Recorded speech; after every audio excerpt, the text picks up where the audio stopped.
Alrighty guys, and welcome back. Today we're going to be looking at the shrine, and I can tell you right now, it's not an amazing shrine, but it's not going to be one of the worst ones you can have. Unfortunately, a lot of these perks aren't going to benefit you. We'll go through them one by one.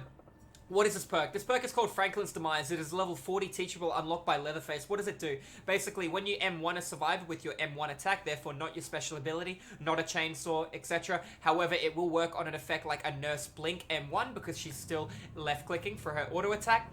Basically, what does Franklin's do? It makes a survivor drop whatever item they're holding in this spot, and it will make a sound indicator. That being said, Franklin's 1 does 0% damage to the item.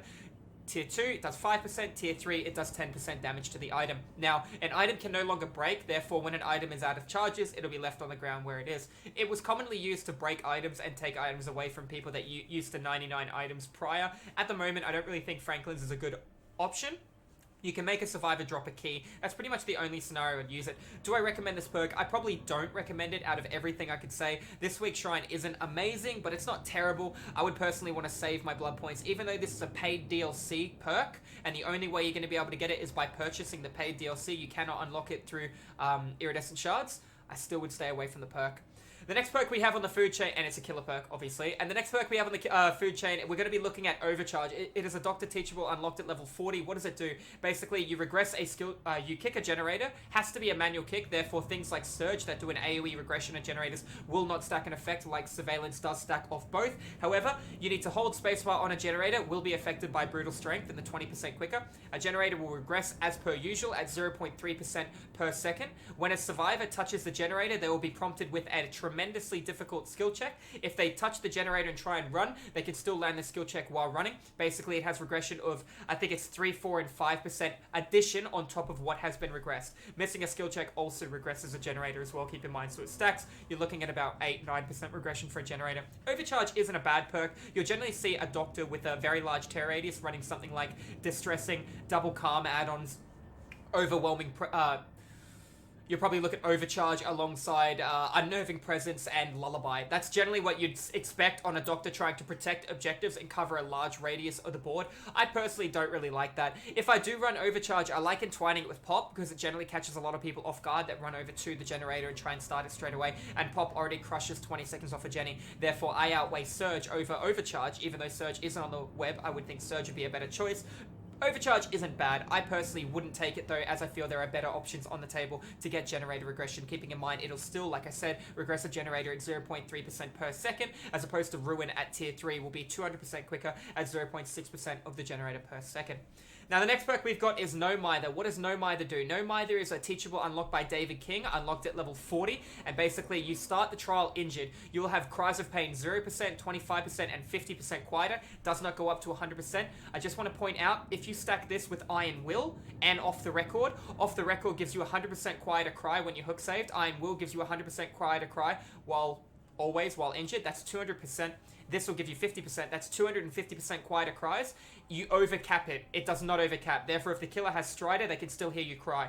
If you have Iron Will and No Mither, the 150% will get reduced to 100%. Overcapping does nothing with that extra chunk. The killer can still counter it with Strider. Just a fun fact to let you know. Commonly used with No Mither would be looking at perks like Dead Hard, allowing you to recover from a mistake while injured. Keeping in mind, No Mither, you start the trial injured, and you can never heal throughout the entire game, so one hit from the killer will put you into dying state. This being said, you will have access to things like Resilience. Resilience will allow you to work on a generator 9% quicker. If you're trying to do a generator solo yourself and you get no skill checks with no physical enhancements, it'll take 80 seconds to do a Jenny. Therefore, at 9% from Resilience, if we round that up, it'll be about 8 seconds off a generator with no skill checks, or about, 7.2 seconds off a generator if you had no skill checks. Landing a great makes a generator go forward 1% of what needs to be completed as well, keeping that in mind.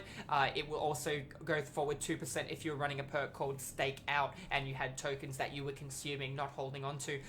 No Mither is another commonly used perk with it, would be Resilience, like I said, for the faster. And then you have This Is Not Happening. This Is Not Happening is going to allow your skill checks, the Great Zone, to be 30% bigger, allowing you to hit them. You can also look at things like Spine Chill, and you can go for a Vault build too. I've seen it used quite quite often. It's pretty fun. A positive fact about No Mither is you can recover from dying state as many times as possible. The negative fact is the killer knows you have No Mither, and they probably won't slug you, but knowing that you can get up off the ground. Anyways, that is that perk. Do I recommend this is a good perk for Dead by Daylight? No, I don't think it's a really good perk for new players, and generally a lot of people that are watching the Shrine videos are trying to learn the game. I wouldn't recommend this for a beginner. An intermediate player can make it work, but it can be still difficult. A killer can really easily tunnel and camp you and punish you quite a lot by running this perk as well, which is unfortunate because the perk is a giant penalty or handicap. Now, the next teachable we've got is Meg Thomas Sprint Burst, unlocked at level 40. Meg Thomas is a non-DLC character. Quickly going through, Leatherface is a paid DLC. Doctor is a DLC, which can be unlocked through Iridescent Shards. No Mither is unlocked in the game from David King, so a non-DLC. And Sprint Burst is a non-DLC from Megan. Unlocked at level 40. What does it do? When you hold shift for the first time, you're going to be able to sprint at 150% movement speed for 3 seconds. Unlike Adrenaline, which gives you 5 seconds of it, and unlike being hit by the killer, which gives you a couple of seconds 150% movement speed as well, this is a pretty cool perk if you know how to use it. I personally prefer Dead Hard, which is a David King teachable unlocked at level 35, but it's not in the Shrine. Sprint Burst can be used really well if you're going to be time managing your prep. So once you run, you will have a 60, 50, and 40 second cooldown before you can use Sprint Burst again. Whilever you're running, your cooldown will not be going down. When you stop running, the cooldown will start going down. So a lot of really good players will run around the board and they'll leave it this close. That way they can bait out killers lunging and hitting them, and then they stop running for a second, and then they sprint burst away. It's hard to use based on the fact that you're going to be wasting a lot of time. You're not going to be applying pressure towards your objectives to have your sprint burst prepped, and it can really hurt if you need to have a sprint burst prepped, and you need to go in for a hook save on somebody, because it's going to take you two and a bit seconds to do a hook save animation, so you can't run away with a prep sprint burst. It is an okay perk. If I were to run sprint burst, I'd run it with Objective Obsession, so I know where the killer is as well. I wouldn't mind Vigil as well, cutting 8 seconds off the timer at tier 3. Quentin teachable, unlocked at level 40, I believe.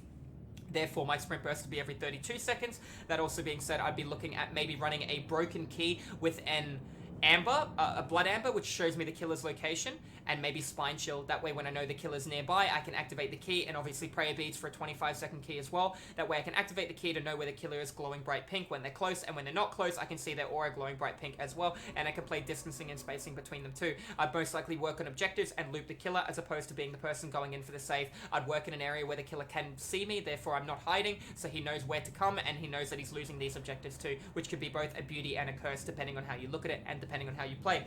Anyways, guys, that's going to be all for this week's Shrine. If you learned something, make sure you hit a subscribe button. It's my pleasure to be here teaching you as many things as I can. If you want to learn more about Dead by Daylight, I do educational, informative survivor and killer streams over at Twitch 5 days a week, and we're going to be uploading more content like this over to YouTube. So anyways, guys, would I buy anything out of this week's Shrines? I'd say no, hold on to your shards. If you were looking at a good perk, if you were looking at additional free blood points, then absolutely, by all means, go right ahead. Anyways, guys, that's all for the video. Take care, make sure you hit that subscribe button, and I'll see you in the fog.